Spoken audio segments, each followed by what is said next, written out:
really want to know and they want to see what they do. Good afternoon, Commissioner Allen. So actually, Good afternoon. press Trump period, all the stuff, so I'll just look this up with you guys. Can you hear me? Okay. Hi, yes, thank you. We just wanted to briefly test your microphone. Thank you. Thank you.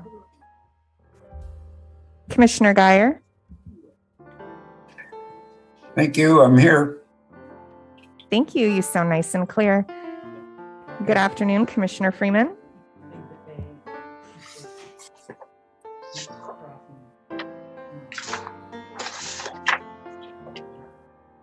Commissioner Freeman, can you hear me?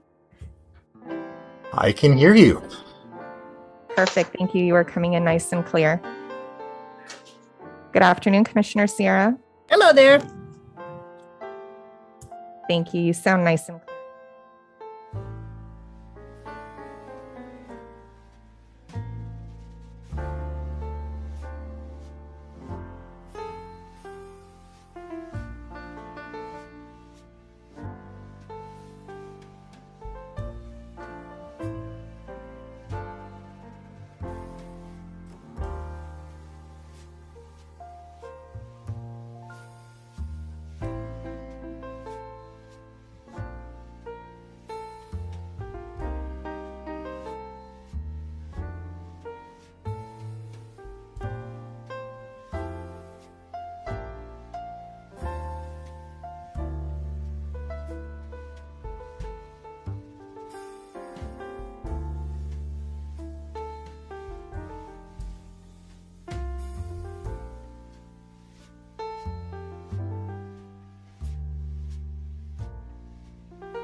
Number 9, 2021.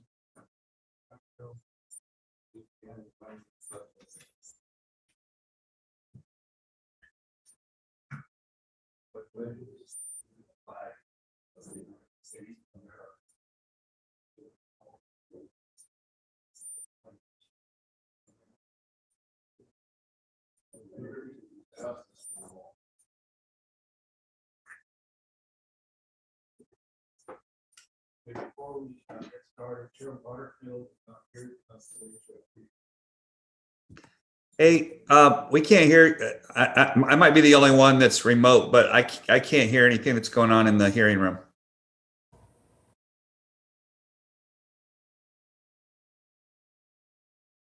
Me neither.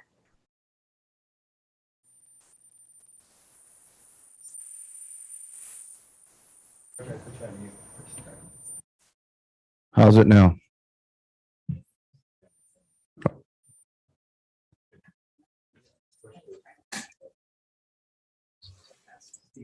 Steve, can you hear me? I'm able to hear you. Yes, and I can That's hear. much better. Okay, I hear apologize. Cynthia. It's been a while since I've done this. We do the Pledge of Allegiance, and we need roll call, please. Commissioner Sevis, Present. Commissioner Allen, Here.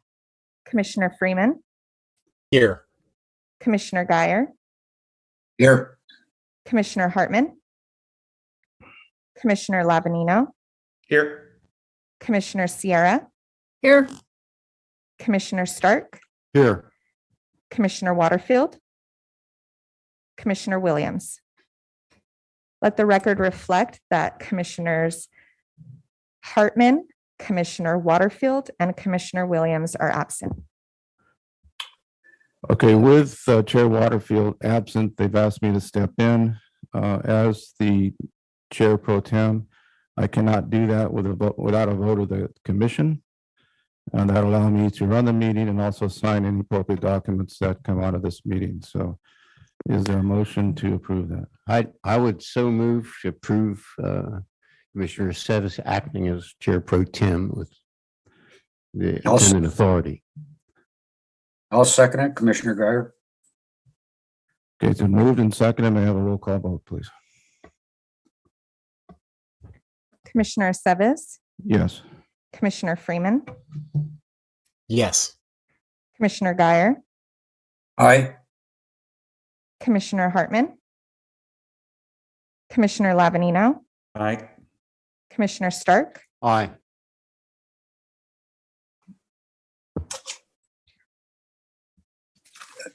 Chair Sevis, Yes. this is Commissioner Guyer. I'm going to be leaving at about 1:45, and Commissioner Allen would be taking my place. Okay, prior to leaving, remind us that you're leaving so that we can make the appointment. But hopefully we'll be done by then. So let's see what happens. Well, Thank you.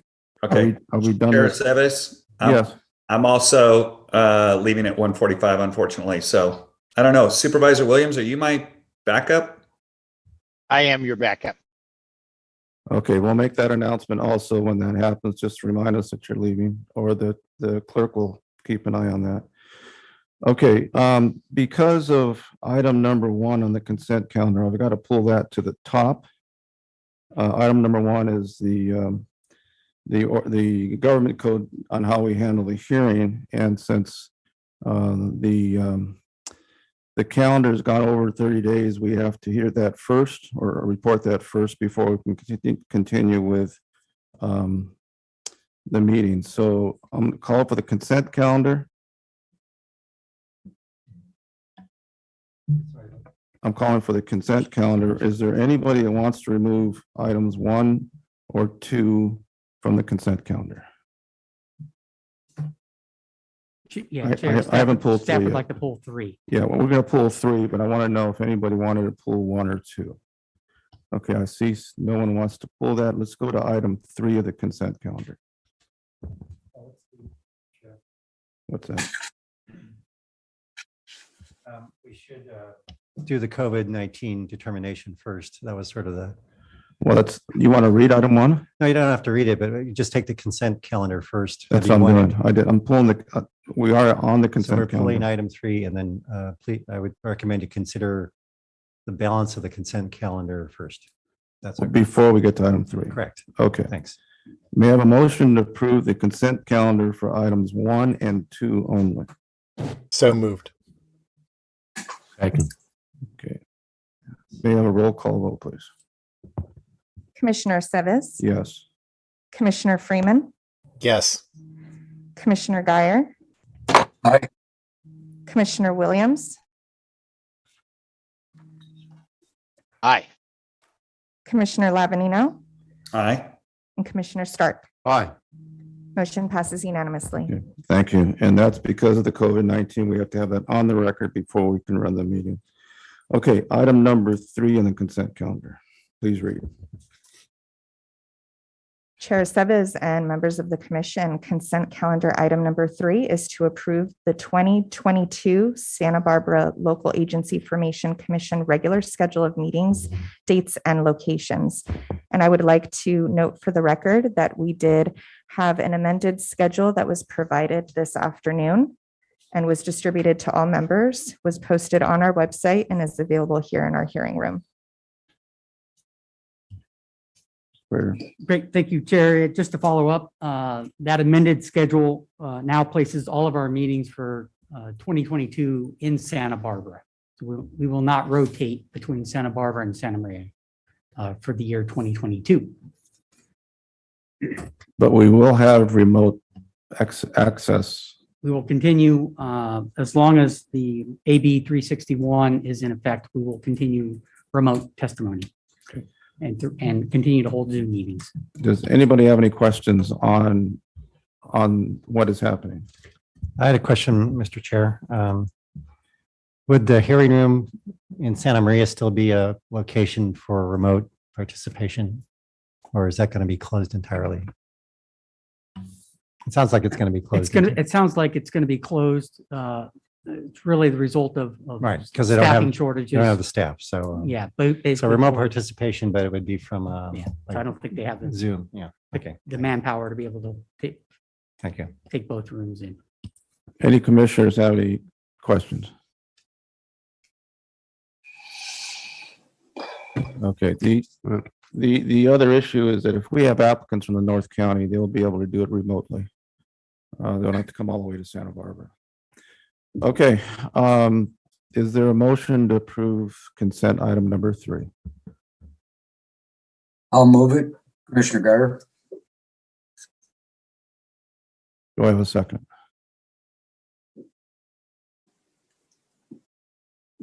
Second, Lavanino. Okay, thank you. Guyer and Lavanino, a roll call vote, please, on item number 3. Commissioner Seves, Yes. Commissioner Freeman, Yes. Commissioner Guyer, Aye. Commissioner Hartman, Aye. Commissioner Lavanino, Aye. Commissioner Stark. Aye. Motion passes unanimously. Okay, with the discretion of the chair, I'm moving item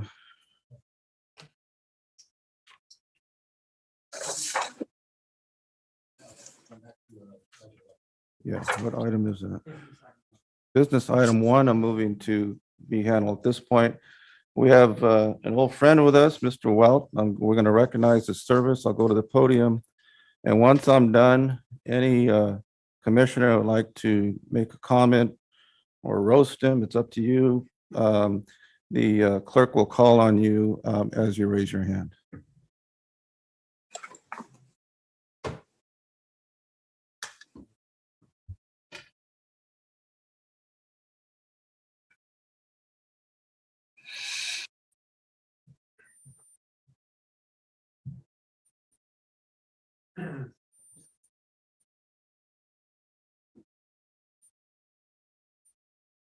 All right. I'm going to miss not having another Roger on the podium with me. It's gonna be tough. It's gonna be tough. We'll have to address that.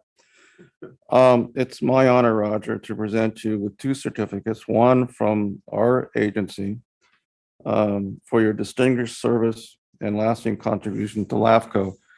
And, you know, that's beyond just here because you did serve for the state.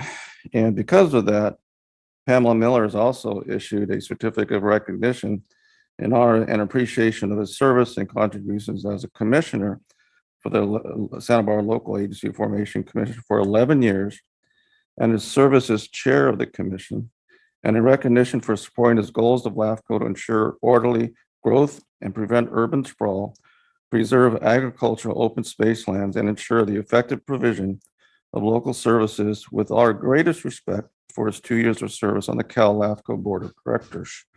So congratulations, Roger. I do appreciate all the work you did for us. Thank you. You have some comments for the committee?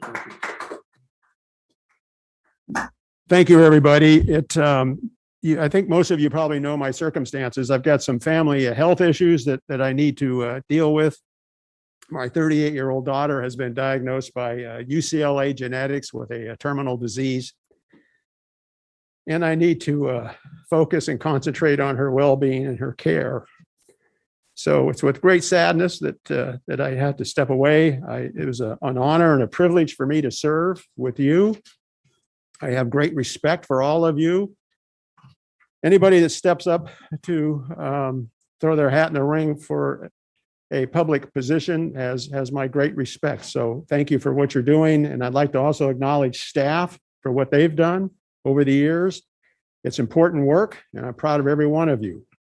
And with that, I'm going to take my plaques and go to Starbucks and get a cup of coffee. Thank you for the honor. Do any commissioners or actually our attorney stepping up? Yeah, thank you. Any commissioners? Go ahead. Mr. Guyer, go ahead. Roger, I really want to thank you for all of your service. You've always done it in a very eloquent and professional manner. You've talked in the time you've been there, and I really appreciate being your friend. Thank you. Thanks, Frank. Appreciate it. Mr. Lavanino. Thank you, Mr. Chair. Yeah, Roger, unfortunately, I didn't know your circumstances, and my heart just breaks for you. People forget everybody is got a family, everybody's human. We've got things that are way more important going on in our lives than LAFCO or Board of Supervisors or City Council meetings. So, I just wish you all the best. Hope, things go as well as they can possibly go for you. And you've just been a consummate professional, and just appreciate your friendship. Thank you, Steve. Your comments mean a lot to me. Well said. Anybody else? Go ahead. Yeah, I just want to say it's been an honor to serve with Roger. You're a real class act, a genuinely fine public servant, and I appreciate the opportunity to have served with you, and I wish you all the best. Thank you, Shane. Those are kind comments. I appreciate that. And good luck to you with Cal LAFCO. It's exciting for you, and I'm proud of you for stepping up. Commissioner Hartman. Roger, I just wanted to say what a wonderful time I had with you and your wife at the Cal LAFCO conference. I guess it was 2 years ago, and I was still pretty new to the LAFCO board, and you took me under your wing and shared a lot about how it operates, and you're a real model of professionalism. And please know that you're always in our hearts. Thank you, Joe. And I'm proud of you too, because I've watched you over the past couple of years, and you've really stepped up and you're serving the public quite well. So thank you for those kind comments. Thank you. Commissioner Freeman. Roger, you were one of the friendly faces on LAFCO that made me feel comfortable becoming part of this board. And sadly, most of my time on LAFCO has been during the pandemic with remote meetings, and so I haven't had an opportunity to spend much time talking to you about other random topics after meetings and things. But Still, sorry everything's going on. Thank you for your comments. You know, I've observed you grow, and I'm proud of you I just have watched you kind of mature and kind of come up through the ranks, and you have great perseverance. So well done.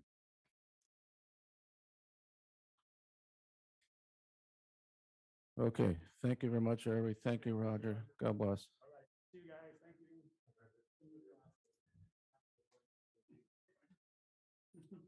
Okay, let's go to changes of organization, item number 1. Please read. Chair Sevas and members of the commission, changes of organization. Item number 1 is to consider approval of LAFCO application file number 21-05 for the Hagerman Sphere of Influence Amendment and Annexation to Laguna County Sanitation District, annexation number 46.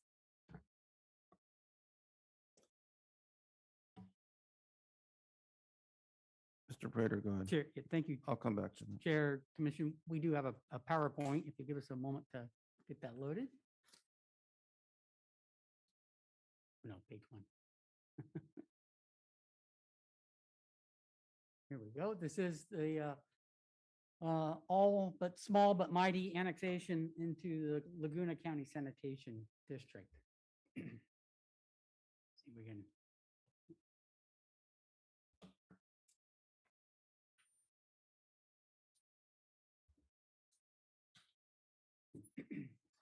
This was an application that was submitted by resolution from the Board of Supervisors, acting on behalf as the agency on behalf of the Laguna County Sanitation.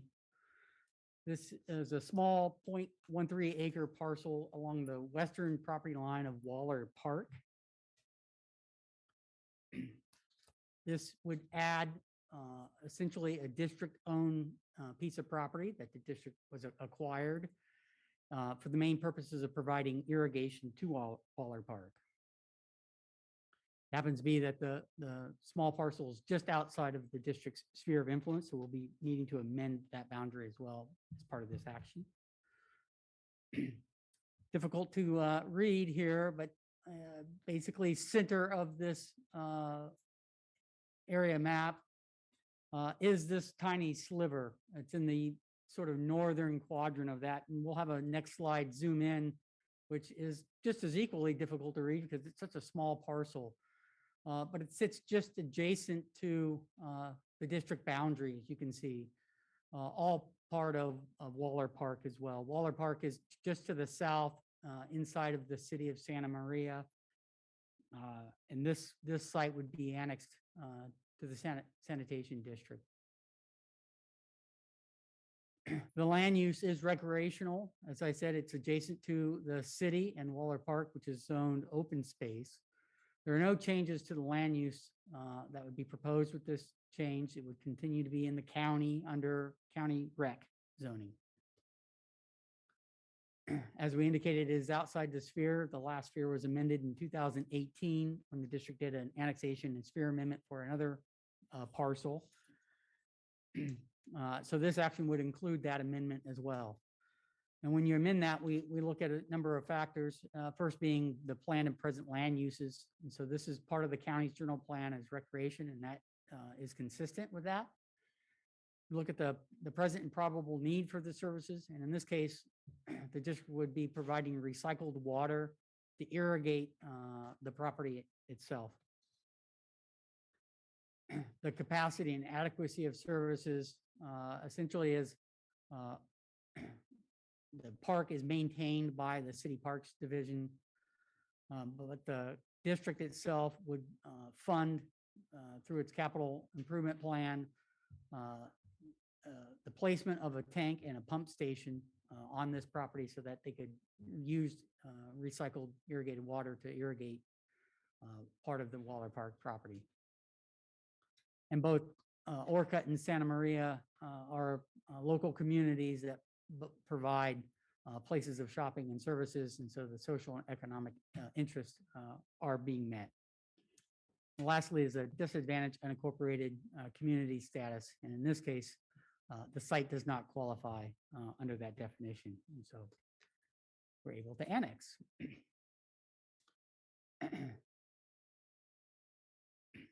The the plan for services is outlined and included as part of your attachment F.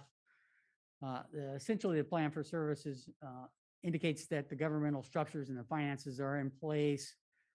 The county, when it adopted its final mitigated negative declaration for a wastewater reclamation plant facility master plan and habitat conservation plan project, considered the property and the implementation of a tank and pump. And all of that documentation is essentially what we utilized as the plan for service and the ability for the district to acquire this property and serve the property. And again, this is for recycled water, a holding tank and a pump station to irrigate Waller Park. So with that, the proposal is, we feel is deemed a categorical exemption under a class 19 and under the common sense rule.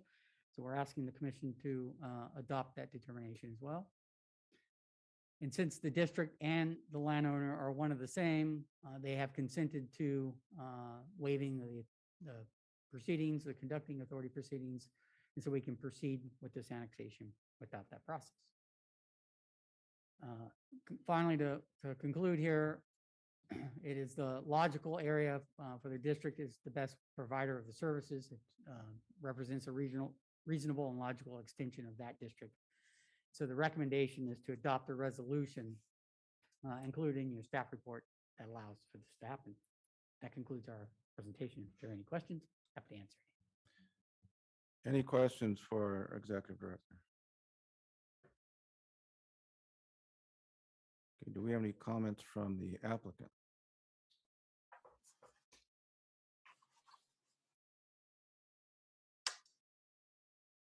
Yes, it did me. Chair Sevas, commissioners, good to see everybody again, by the way. Marty Wilder with the County Public Works Department. I act as manager for Laguna County Sanitation District. Brief summary, the site for the tank was modified from a general master plan for the park where it would have been closer to the original or existing well site, but citing concerns based on aesthetics, moved it over to the west edge. It was much better situated there. But then the idea was to even further move it, not just on county property. So for clarity, by the way, Waller Park's ran by the county, not the city. While Hagerman Fields is managed by the city, was to situate the tank property on both parcels. So we had an acquisition, one from the county, one from the city, and hence it was somewhat outside of our boundary and resulting in the request for the sphere of influence change and annexation amendment. Thank you. Any questions for the applicant? None? Do we have any public comment on this?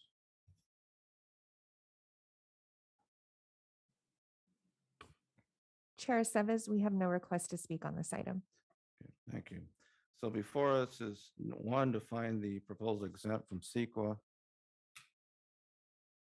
And the second is the approval of the annexed territory being liable for any existing indebtedness, find the territory uninhabited, and waive the conducting of authority for the proceedings and direct staff to complete the proceeding. So is there a commissioner that willing to make a motion to approve the staff's recommendation? I'll move to approve the annexation and adopt the resolution. Mr. Guyer, second by, I will second. I'll second. okay. We have a first and a second. Shane seconded the motion. May I have a roll call vote, please? Commissioner Sevas, Aye. Commissioner Freeman, Aye. Commissioner Guyer, Aye. Commissioner Hartman, Aye. Commissioner Lavanino, Aye. Commissioner Stark. Aye. Motion passes unanimously. Okay, because we jumped around at the beginning of the meeting, I failed, thank you. I failed to ask for an approval of the minutes of the November 4th, 2021 meeting. May I have a motion to approve that? Hartman moves approval.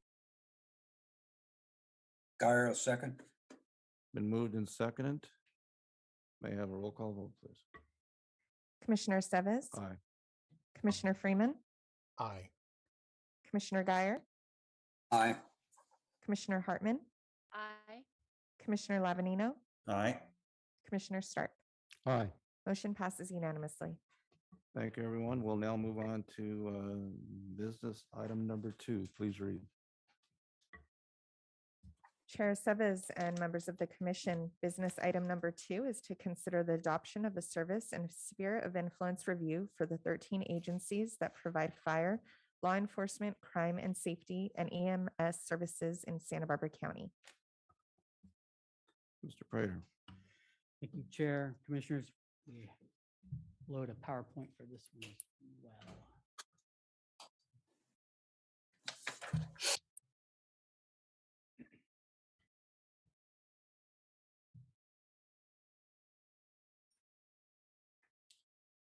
Okay, we're here. We finally made it to a hearing to adopt the municipal service review and sphere for countywide MSR. As the commission may recall, at the roughly beginning of the year, we embarked on this process to update this service review. The Cortese-Knox-Hertzberg Act requires that we update a jurisdictional sphere every 5 years. And so as part of our multi-year planning program, we've embarked on this particular program. The sphere is a 20-year planning horizon boundary. The service review asks that we evaluate 7 factors. And you see on the right, we started this process and have gone through a number of milestones as we've, are rounding this up here at the end of the year. And I will note that we at least made at least a 30-day, it became more like a 60-day public review period because we're still allowing public comment even up until this hearing. So we've certainly have announced it, have gone through a number of steps, and we're now here at a completion date for this particular item. You recall it's a countywide sphere update for the 13 agencies, all listed here on the left-hand column. It's 5 special districts and 8 cities that were being reviewed, all providing either fire, police, or some form of public safety service. The key determinations that were made at the end of it was that all of the 3 fire protections that were evaluated, their spheres of influence largely match their service boundary. So they're what we like to term coterminous with their boundary. It's one of the same. 3 of the cities, they extended well beyond their service limit or their city and limit. And 2 cities had smaller sphere boundaries that were still outside of their city limit boundary. And that the city of Carpinteria, although it contracts for law enforcement and was provided fire service by one of the agencies that were being reviewed, the Carpinteria Summerlin Fire District. All of the other cities were also coterminous with their spheres of influence. The County Fire Protection District, it was the only district that requested really a study area for the potential future annexation of 4 of the Channel Islands that sit off the mainland. And so in order for that to occur, you first need to amend the sphere. So we took that up as part of this study. The public outreach that we participated in, starting back at the beginning, was meeting with any agencies that needed to. We brought regular agendized meetings to the commission for updates, notified all of the interested parties. We advertised in the paper for comments of this particular document and notice of this hearing. So we met that requirement. And all of this has been placed on our website for any members of any agency or the public to download and look at and comment on. We've particularly, we're involved with all of the agencies that were certainly involved in the study. Even the county and all of those agencies and the LAFCO's office had the documents available if anybody wanted to look at them. There was one comment that was ultimately made during this public comment period. That comment was more questionative of what the boundaries were and where they were and whether they were in a GIS format that they could be shared with. I responded to that commenter and provided a link so that they could have the GIS shape files. So it did not require any changes to the document itself. But we do want to thank at least everybody that participated and many more of those. I mean, what you're seeing is this document and you see me come and present, but all of the 13 agencies played a key role in coordinating the work, looking at the document, looking at an admin draft, commenting on that, and multiple staff members of each of these agencies participated. So we're very thankful of their involvement. We really couldn't have done it without their assistance and help, along with the county departments. Many of the county departments participated, with the elections office, assessor's office, the auditor's office. All of the maps you see are from the surveyor's office. So all these departments played an important role in helping us achieve this ultimate document. And the public itself, we were fortunate. We had a survey that ran on the website through SurveyMonkey that asked a simple 8 questions about the service. We got 11 respondents out of that. We hope we'll get more in the future service reviews that are to come, but not a bad start. Not many people know about LAFCO to start with. And so for them to navigate their way and find that, we appreciate that and the comment that was made as part of the public review. So with that, what we're asking for you today is to take any public comment that may still be available, have the commissioners ask any questions about the document itself, and then ultimately approve the secret determination, which was an exemption, and then adopt the sphere updates for the 4 agencies that we have amended spheres for or reaffirmed spheres for, and then adopt the service review in its entirety for all 13 agencies. So if there are any questions, I'll be happy to answer any. Thank you, Mr. Prater. Do we have any questions from the commissioners? I have 2 questions. I think they're both for Mr. Prater. The first, I think, is a technical question. I observed at a previous Cal LAFCO presentation on emergency services and fires in particular, that one of the things that was stressed was that LAFCO was a place where somebody could instantly observe what jurisdiction had responsibility for fire protection anywhere in the county. And I want to ask our EO, is that going to be correct for us? Do we have the information available in a publicly digestible format so that in the event that a fire occurs anywhere, there shouldn't be any question about who's got fire responsibility for fire protection?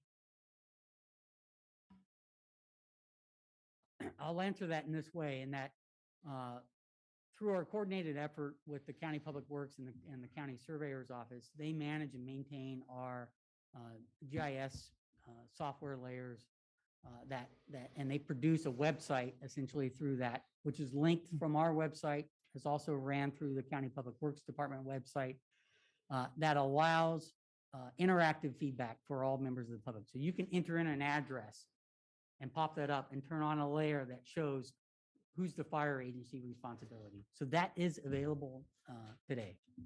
Thank you. So that was the first question. The second question, again, I think is for our EO.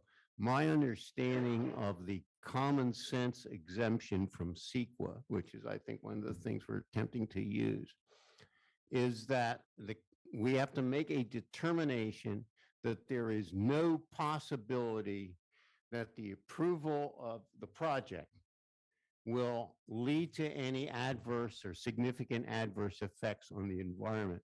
And I'd like you to affirm on the record that that's the case, that nothing in this package is going to have a detrimental negative effect on the environment, including any sphere approvals we might make.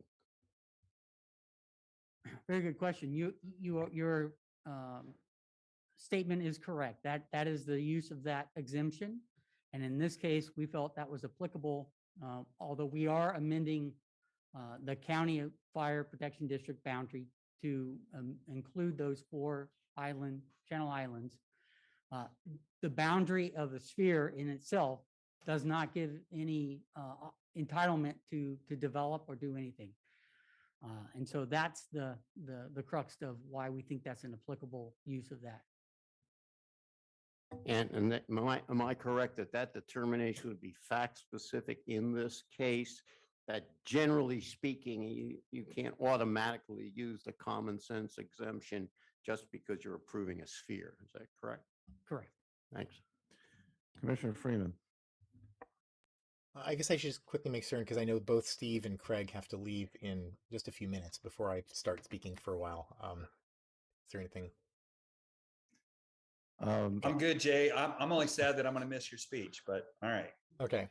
All right. So, yeah. So first of all, I would point out, but if a bunch of loud music starts happening, it's not in my room. I live across the street from a frat that has been having a party go on for the last half hour, but they're not playing any music right now. So hopefully, so to follow up on something that Shane said, it's occurring to me that I don't remember seeing, and maybe it is in the document somewhere, a high-level overview map of the county with the districts that were looked at, studied during the course of this document in there.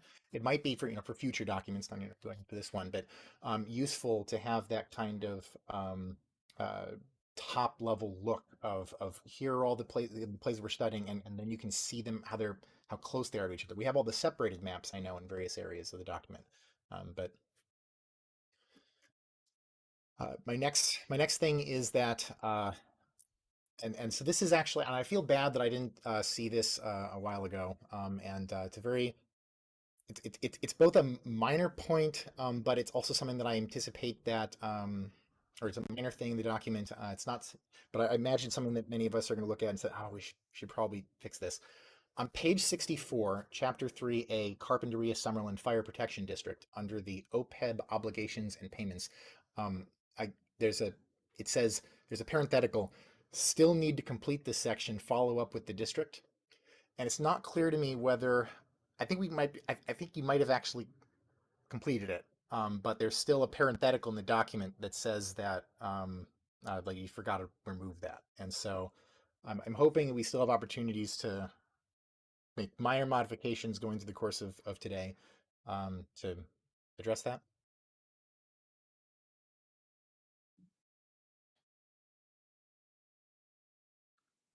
Our EO is looking it up now. Let me get to that page. To answer the first question, on page 2 is a overview, countywide overview map that identifies all of the boundaries of the districts that are in this study. So that hopefully answers question. That does answer that. That was such an obvious thing that I just forgot. Okay. That was something that I just thought of while Shane was speaking. So that's not something, yeah. Yeah, and then to answer question 2, we'll look at that on page 64 you indicated. But yeah, that we did follow up with the agency. And the one item that we were not able to resolve was an audit for 2020 and looking at what their pension was. And so that was still left blank in this document. And I think we'll just leave it that and try to pick it up in the next cycle of review. Okay. I wasn't certain if having this parenthetical that was essentially felt like an editor's note to yourself made sense to just leave in it. But likely it wasn't a note to myself to follow up. And I just forgot to omit that once I cleaned it up. Mr. Chair, Mr. Prater, are you then prepared to modify page 64 and have that struck for the final? Okay. So it'll be as amended when we approve it. Okay, Mr. Levine, are you still with us? Okay, and Mr. Guy, are you still with us? I'm sorry, by the way, I still have a number of Okay, go ahead with your questions. I was okay, but after you're done, we'll have to amend the record for attendance. Oh, I'm sorry. I understand why you're okay. Go ahead with the questions. Oh, okay, all right.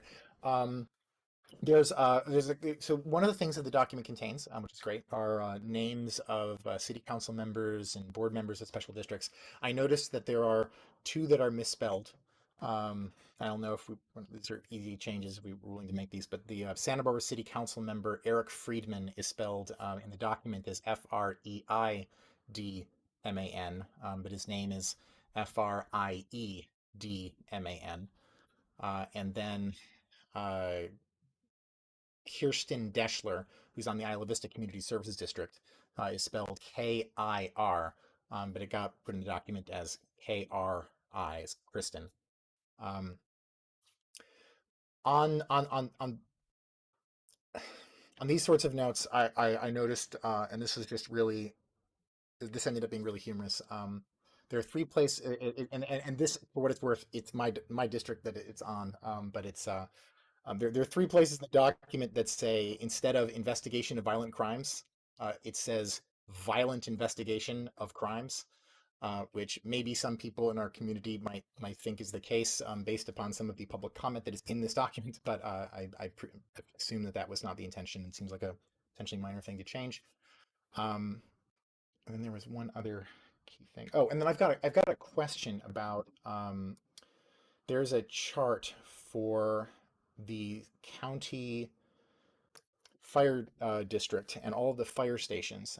And I was looking at that chart carefully because it has a color coding in the legend, and there are many colors that are all very similar to each other.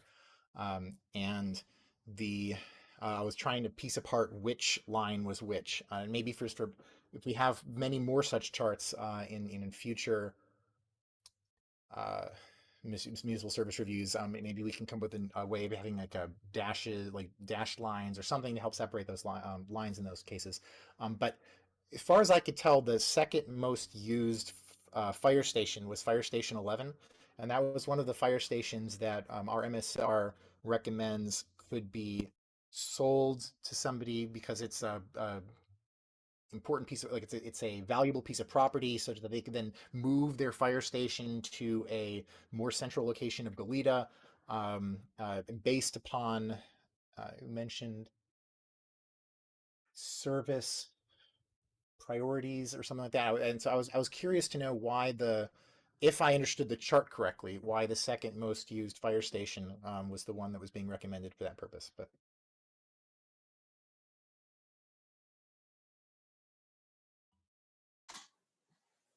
I believe the answer to that, essentially, the report itself pulls from a study that the county fire department had prepared about the 16 stations that they operate and run.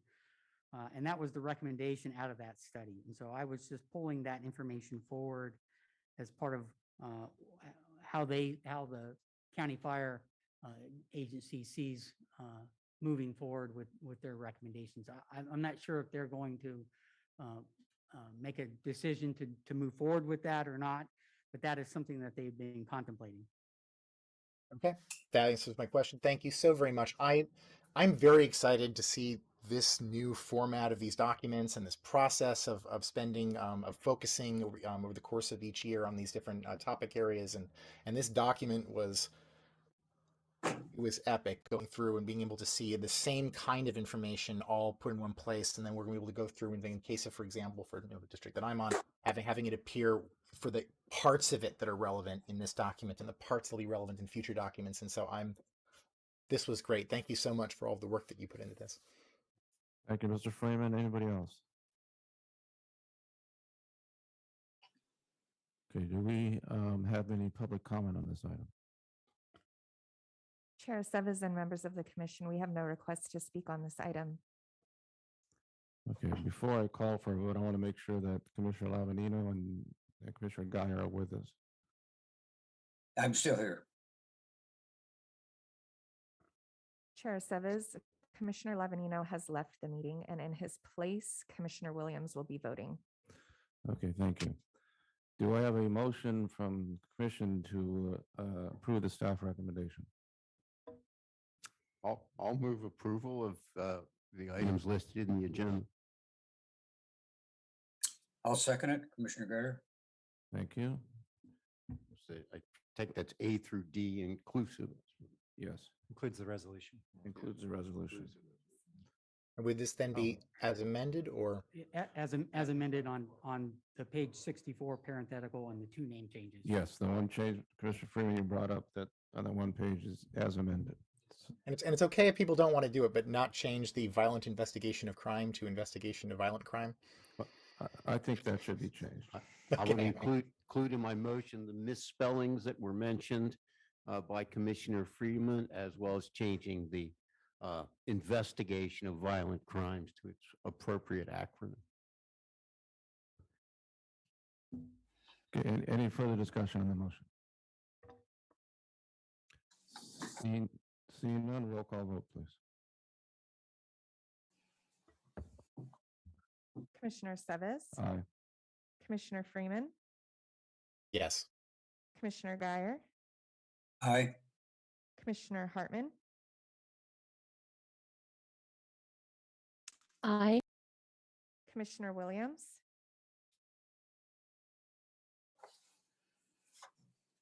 Commissioner Williams,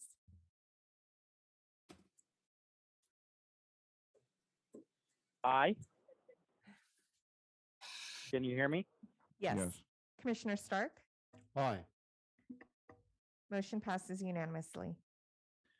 Thank you. Move on to business item number 3, please read.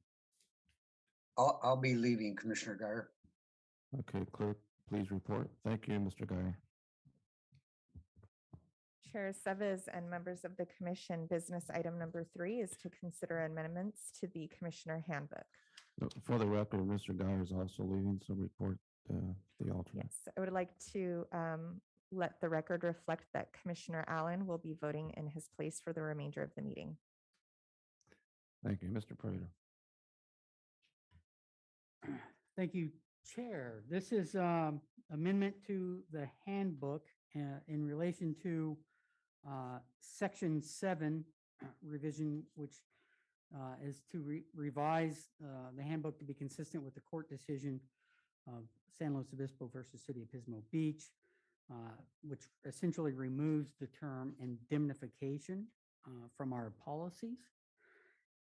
And Chair and Commission, I wanted to inform you that we also had a late distribution as well for this item, which has been posted on our website, which is the companion to this policy, which is our, which was our cost accounting and indemnification agreement that goes out with our applications to applicants.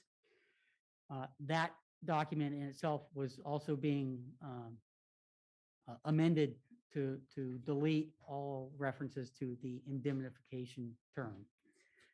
So that is our proposal for Section 7 revision. Section 13 is to be consistent with the county holiday schedule and the impending contract for your EO that would recommend adding that date as a holiday to the schedule. So the recommendation is for the commission to discuss and provide feedback on this and approve those changes as proposed. Thank you. Commissioners, any questions?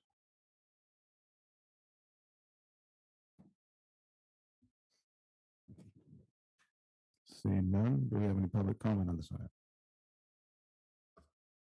Chair Seves and members of the commission, we have no request to speak on this item. Okay, what's the pleasure of the commission?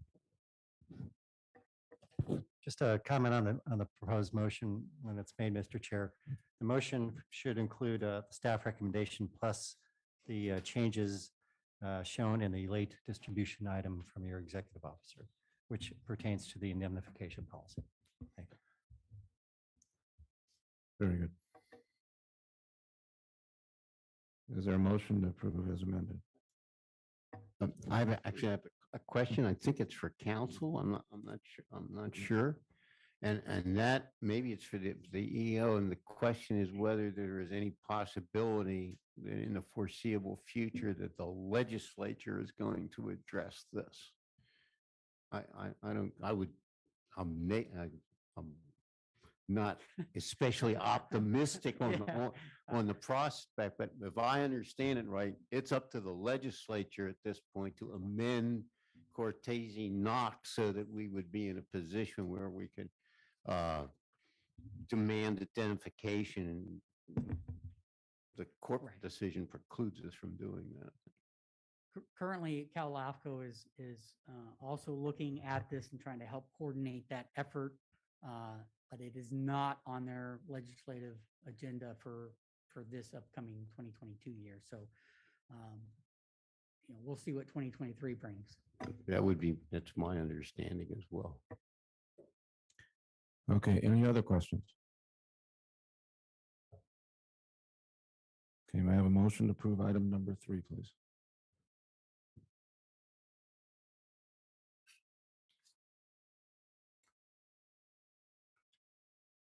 Don't all jump up at one time. If nobody else will do it, I'll move, I'll hold my nose and move to amend to amend the handbook and the form agreement as outlined by our council. Okay, is there a second? I will second. I'll add the Juneteenth, June 19th to it. I will second. Okay, any discussion, any further discussion from the commission? Seeing none, roll call vote, please. Commissioner Seves, Aye. Commissioner Freeman, Aye. Commissioner Allen, Aye. Commissioner Hartman, Aye. Commissioner Williams, Aye. Commissioner Stark. Aye. Motion passes unanimously. Business item number 4, please read. Chair Seves and members of the commission, business item number 4 is to consider execution of employment contract with Mike Prater for executive officer services at an annual salary of $172,886.83 and $14,407.24 monthly and effective December 9th, 2021, reappointment of Mr. Prater to a 2-year term as commission executive officer. Mr. Dillon, you have this. Thank you, Mr. Chair. Yes, we considered this matter last month when the commission deliberated on the issue of the appropriate salary for Mr. Prater. And at that time, he made a conceptual motion to provide a 7% raise in salary and make a 2-year appointment. So there was a little bit of discussion at that time because we ended up inadvertently with a contracted gap of about, I think it was 6 or 7 days. So the raise, which originally had been proposed as 5%, in order to make up for that gap, another 2% was factored into the raise. That just about equals the amount of money that Mr. Prater will lose for not being on contract for those few days. So I think everything is as you would have expected it to be. The contract is approved as to form and attached for your consideration. And if you're ready, council recommends you approve the contract. Thank you. Any questions or comments from the commission?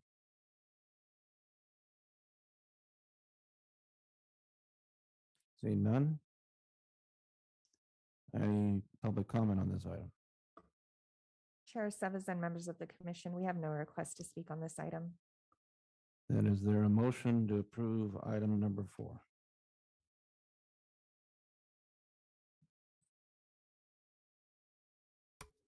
So moved. Is there a second? I'll second it. Okay, is there any discussion on the motion? Roll call vote, please. Commissioner Seves, Yes. Commissioner Freeman, Yes. Commissioner Allen, Aye. Commissioner Hartman,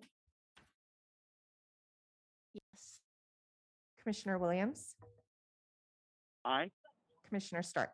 Aye. Motion passes unanimously. Congratulations, Mr. Prater. Do you have any comments to the commission? Yeah, I'd like to thank the commission. I think this last year has been a challenging year, but I think we've shown that we have done great work together. I look forward to 2 years under this contract and many more beyond that. So thank you. Look forward to serving you and thank you for the opportunity. All righty.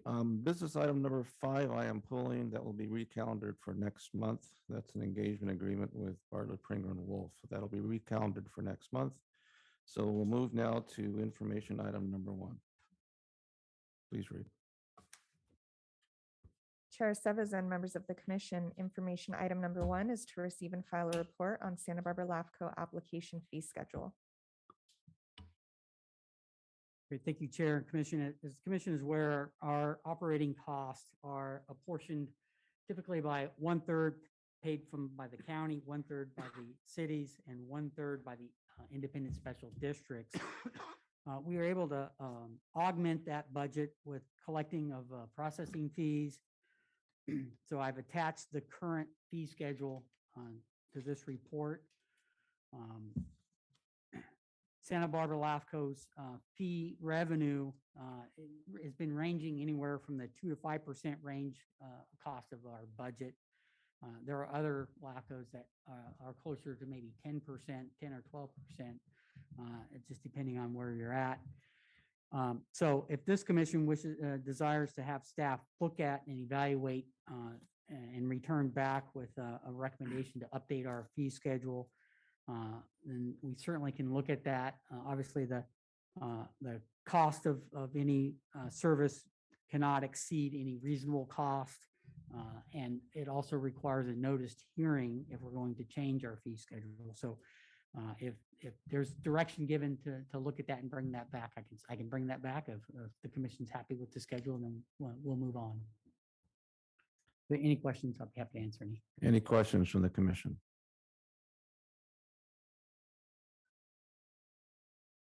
I see none. Mr. Pater, my opinion is that I'd like to have you monitor the fee schedule and see if there's something you need to bring to the board and if we need to do a study.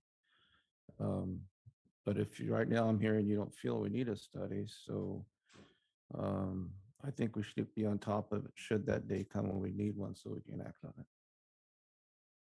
Okay. Nobody else? Okay, item is received and filed. Go to information item number 2, please.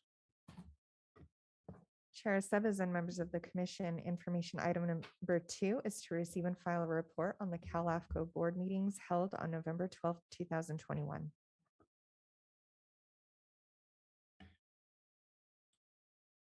Chair and Commission, the Cal LAFCO board met on November 12th, and the board voted to extend the services of Pamela Miller until February of 2022.